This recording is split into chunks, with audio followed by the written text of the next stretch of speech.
Desde la ciudad de Oviedo parte una senda que combina paisajes de ensueño con el pasado industrial de Asturias, la Vía Verde de Fuso.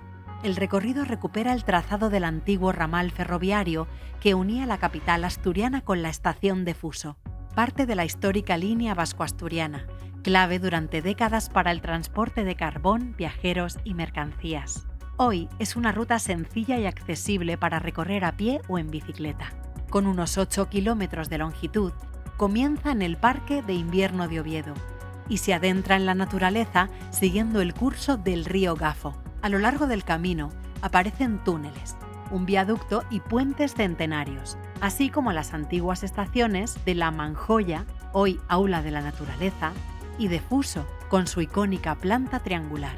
La ruta finaliza en el espectacular entorno natural de la Peña Avis. En la Vía Verde de Fuso, la historia se recorre paso a paso. Anímate a descubrirla.